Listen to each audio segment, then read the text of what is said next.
Hey folks, this is Hacksaw Jim Duggan, and you're watching WGS-TV. Tough guy.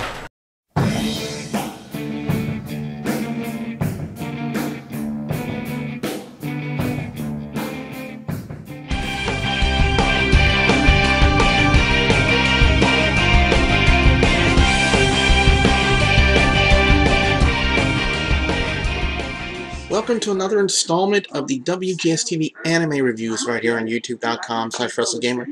I am your anime reviewer, Double D Billy Boudreaux, and now we're going to look at Sekirei Season 1, Episode 4, The Strange Tale of Maison Izumo. Now, if you think back to the Green Girl, you now know that Mito now has two Sekireis, Musubi and Kusuno. So, we pick up with The Strange Tale of Maison Izumo, with a boy appearing in the Arboretum, where all the abnormal vegetation that Kusuno used her power to make was still there. And he kind of senses that Ku was there and puts his hand on one part of the plants, and then all of a sudden, all of the life that was in the Arboretum dies. So we get the realization that this is just not an ordinary boy, this is a Sekirei. But he is searching for Kusuno. So we pick up in the morning with Mito getting ready for, well, hold on, let me backtrack just a little bit. Also that very night, again, you gotta forgive me, but also that very night, Kagari was being picked up by a limo by Minika, the president of MBI's second-in-command. And, you know, she was very worried about, you know, Kusuno, to make sure she was alright, and Kagari wanted to, you know, asked her if she wanted to know anything about Kusuno's Ashikabi. And she said, no, I already know more than anyone will ever know. And she flips open her cell phone and shows a picture, and in that picture she has Minato and Yukari, his sister, with her, and that's when we get the realization that Minika's second-in-command over at MBI is Minato's mother. So now we go to the morning. Minato's getting ready for work, and we see a news story about how the abnormal vegetation over in the Arboretum has been wiped out due to MBI, but they also wanted to make the statement that no pesticides were used, but they were not going to disclose the information as to the methods implied for the removal of the vegetation.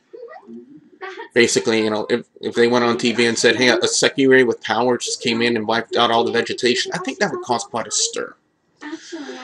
So, Minato's over in his job, and, you know, he's wondering, you know, the whereabouts of Seo, because, you know, Seo was the only other Ashikabi he ever met and had so many questions he wanted to ask him. So, Mito goes to his boss and asks him, you know, for, you know, if Seo's coming in to work today, and we get the notice that Seo has quit his job because, according to what he told his boss, that his other job was being too demanding. So Minato's a little down that, you know, the only other Ashikabi he ever met, he'll never be able to talk to ever again, because he had, you know, a lot of questions he wanted to ask him about, you know, Sekireis and the Sekirei plan and the MBI and everything like that. So Minato's walking home that night, and he opens up the door, and boom, right there, Seo is in the kitchen with Mia. So now we're getting a little bit more of a backstory as to who Seo is, and according to what Mia says in this episode, Seo was her late husband Takahito, I'm sorry, her late husband's best friend.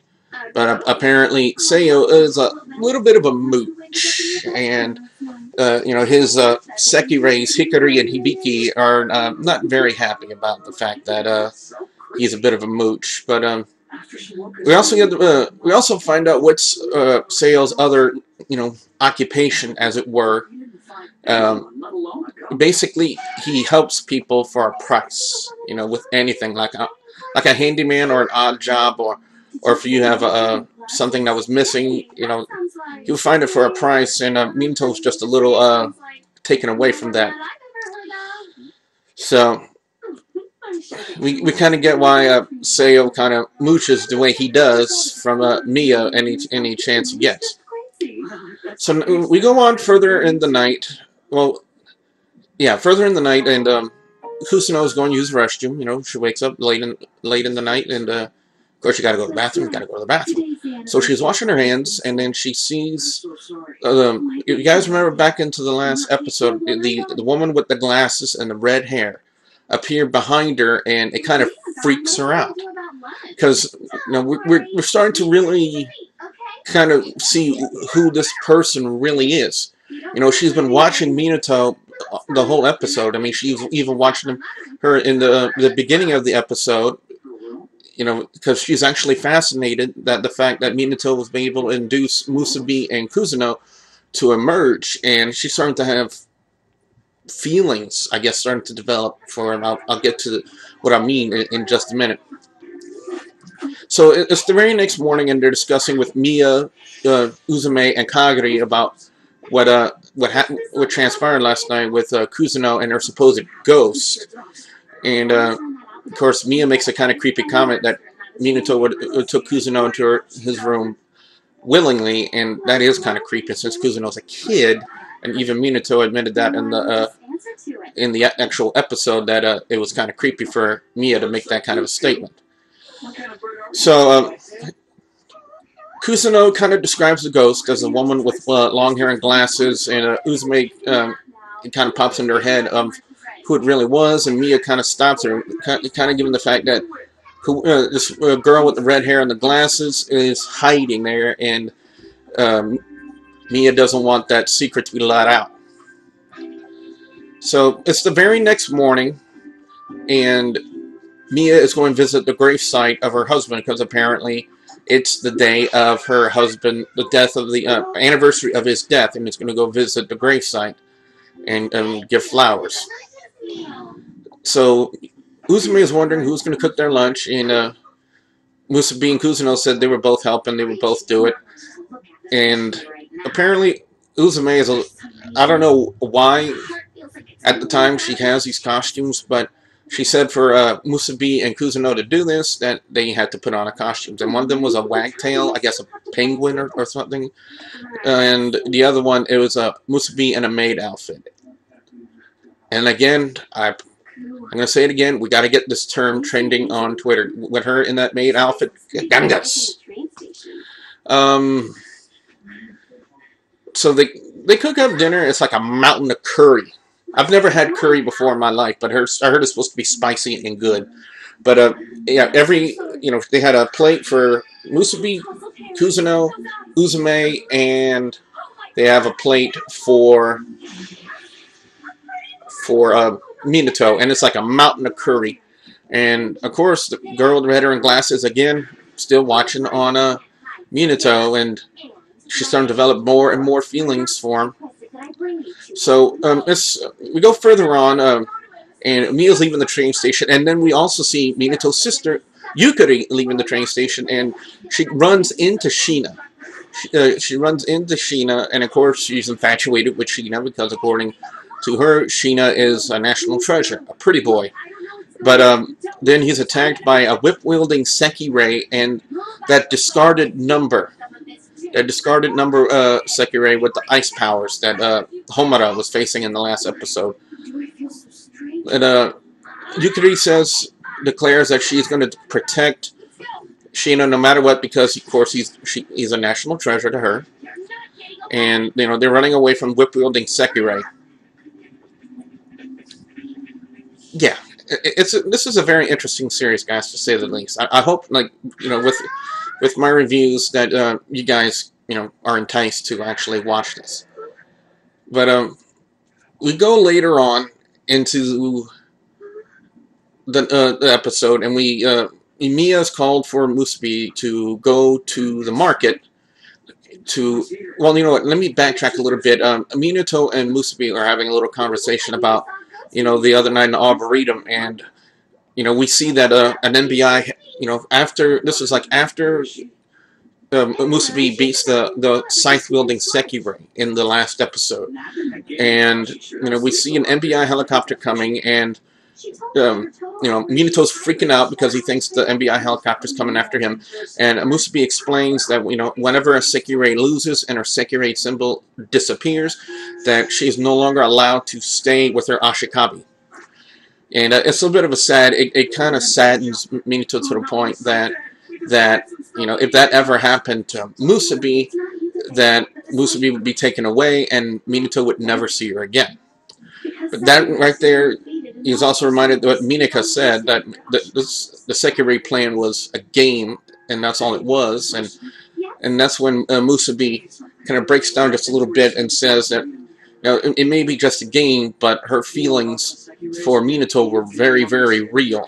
And of course, then we see the redheaded girl watching them again, and she is very upset. And then we see the Sekirei symbol.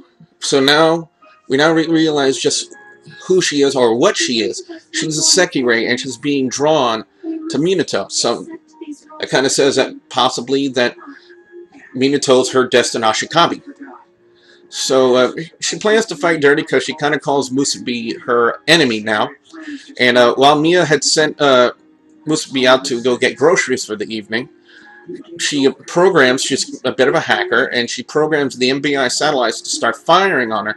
And while Mia readied a bath for Minato and got everything ready so he can go wash up and clean up and everything, the redheaded girl comes into the bathroom, redheaded Sekirei, and starts to kind of make advances towards Minato. And the very last thing we see in the episode is instead of worrying about the laser that keeps firing on her, because she has great agility, she's avoiding every shot, but she's more worried about having Mia understand the reason that she's going to be coming home late with the groceries. It's kind of weird. But that's pretty much it for the episode. It was good to see a little bit more of a detail into the backstory of Seiya, one of the supporting characters of the episode, and we also have more into a possible third Sekirei for Minato. We're kind of seeing how it comes about, and it's going to be really interesting to see on the when I talk about it on the very next edition of the WGS-TV anime reviews on how this whole confrontation with the naked red girl in the bathroom plans out for Minato. So that means on our next installment of the WGS-TV anime reviews right here on youtube.com/WrestleGamer, we're going to be looking at episode 5 of the first season of Sekirei, entitled The Water Sekirei. So, a little something for you guys to chew on, and I hope everybody really enjoyed it. If you guys have any comments you would like to make on, of course, this episode that we're talking about, episode 4, The Strange Tale of Maison Izumo, be sure you put your comments in the comment section below. Don't forget to like and favorite the video, and don't forget, please subscribe, if you haven't yet already, to youtube.com/WrestleGamer. So, with that being said, I'm Double B Billy Boudreaux, saying thank you very much for watching.